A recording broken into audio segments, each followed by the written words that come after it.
Do the rich people cringe and say, don't tell them that, Rob? Yes. Don't tell people what you know. Right. Keep them poor. So my father was the head of education, PhD, all that stuff. I go home and ask him, said, why don't we learn about money in school?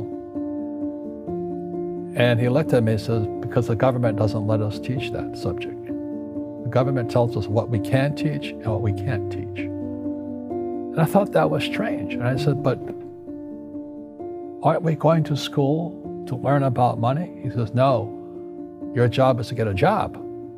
I said, but you get a job to earn money. He goes, no, you're supposed to just get a job. And I went, no. Isn't the purpose of a job to earn money? He goes, you're correct. I said, so why don't I just learn about money? I can skip the job part, you know? And he got flustered and he said, if you want to learn about money, why don't you ask your best friend's father about money? And I said, why? That's Mike. So why ask him? He says, because Mike's father is an entrepreneur.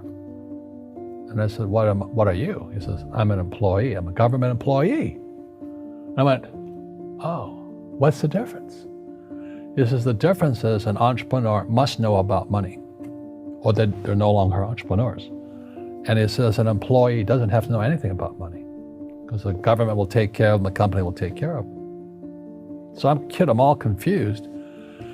But I took my dad's advice and I trundled over to Mike's father's office and knocked on his door and I said, hey, I'm here, 9 years old. Teach me about money. He says, beat it, kid, you know. But that's where the story of Rich Dad, Poor Dad started. And finally, through persistence, my rich dad started teaching me about money on one condition. And that condition was he would never pay me. He says, the moment I pay you, you think like an employee. He says, that's the trap. Entrepreneurs work for free. And now I'm 9 years old, my head's going cracking in half. He says, you never want a paycheck. You understand that, kid? I said, okay, I got it. And he says, well, how do I make money? He says, that's what entrepreneurs figure out. It's like, so how do I learn about money? So he would just break out a Monopoly game board. So I would work for free. I'd pick up cigarette butts, and he had hotels and restaurants, and I would clean and do menial tasks. And as I got older, I started getting into office work and marketing and accounting, and I was an apprentice basically, but I always worked for free. And he would teach me about money, but the way he taught me about money was playing Monopoly. And finally one day I got upset. I said, well, when are you going to teach me about money? He says, what do you think we're doing? We're playing Monopoly. He goes, no. What do you think we're doing? We're playing Monopoly. He says, what do you think we're doing? So I don't know. I'm teaching you about money. And then that's when, you have one green house. He says, there's many formulas for great success in money. There's thousands of them, but one of the best ones is found on the game of Monopoly. It still is today. 4 green houses, 1 red hotel. I said, what? He says, one of the greatest ways to acquire great wealth is playing Monopoly in real life. 4 green houses, 1 red hotel. Well, is that all there is? He goes, that's it. And he says, what do you think I'm doing? And I went, I don't know. So then he took me out and he showed me his greenhouses. And 10 years later, when I was 19, I was now in school in New York, and I come back to Hawaii, and Rich Dad had bought the biggest piece of land smack dab in the middle of Waikiki Beach. And when you go to Waikiki Beach today, you'll see the Hyatt Regency Hotel. That was his hotel. Just like the game of Monopoly. Just like the game of Monopoly. Acquired assets and they became bigger assets. He just kept what's called an assemblage, because that property wasn't that big at the time. So he had to buy out all the small guys. Because Waikiki was a little dirt water little town. So he'd buy out this shop owner and buy that shop owner. And it took him a while, but he finally assembled this large piece of property. And then he and Hyatt put up this giant hotel.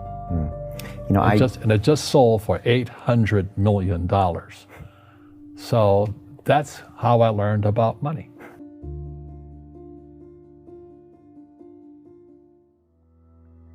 I've had financial crashes. I've had people stab me in the back, but they're all good because I grow from it. That's spirituality. Right.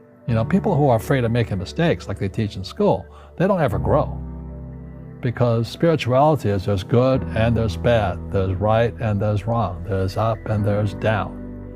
Most people only want to be right, they only want to be positive. Well, you can't have that. That's not reality.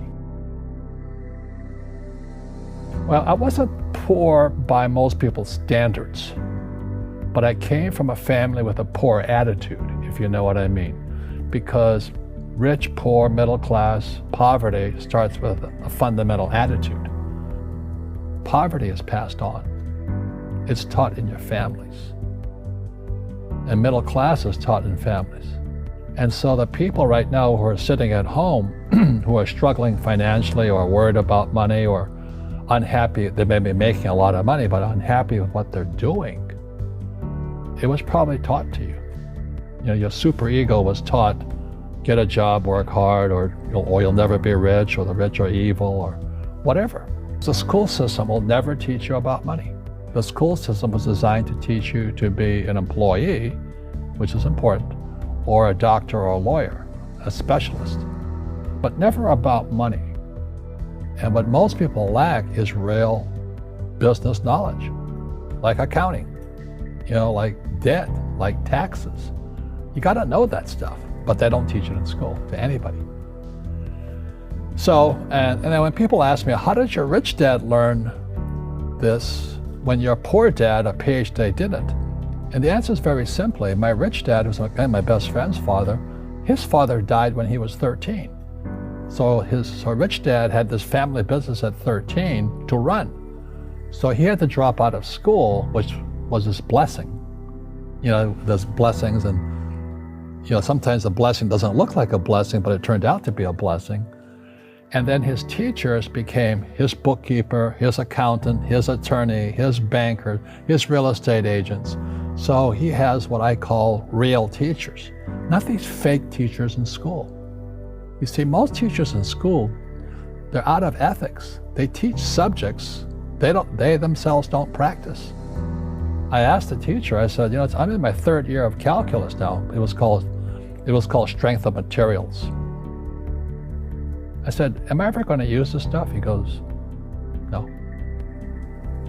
I said, why do you teach it? He says, because I get paid. I said, do you ever use it? He goes, no. And that's why, you have to, in life, one of the things I suggest to people, you got to find a real teacher versus a fake teacher. And a fake teacher is somebody who doesn't do what they teach. And a real teacher is doing what they teach every day. So my accountants, my attorneys, they're in it every single day. That's how I learn, because every day I'm solving problems in my business. So I have accountants and attorneys and bankers and all these people on speed dial because I'm solving problems with my team. I see you giving this knowledge out, and yeah. Do the rich people cringe and say, don't tell them that, Rob? Yes. Don't tell people what you know. Right. Keep them poor. But, unfortunately, the poor, as was in the Bible, I'm not real religious, the poor will always be amongst us because it starts up here. Right, it's that fear mentality. It's in their words, and the words become flesh. Again, I'm not really religious. I flunked out of Sunday school also. But when they say I can't afford it or I can't do that, they go down. They become what they say. My PhD daddy says, what do you think I am, made of money? I can't afford that. And my rich dad would say, that's why he's poor. Poor people say, I can't afford it, I can't do that, I don't have time. Because this is an escape. It's an escape, you know what I mean? It's easy to say, I can't afford it. And your rich dad used to say what instead of, I can't afford it? How can I afford it? How can I do that? What would it take, or why should I do that? He says a question opens the mind, a statement closes the mind. See, when you say, I can't afford it, your mind shuts down, and you become what you say. Rugby is a team sport, but so is soccer. The rules are different. And other people are golfers. They play by themselves. And so everybody's different. So my game financially is business, number one. Second is real estate. So what I say to young people is, you find your game.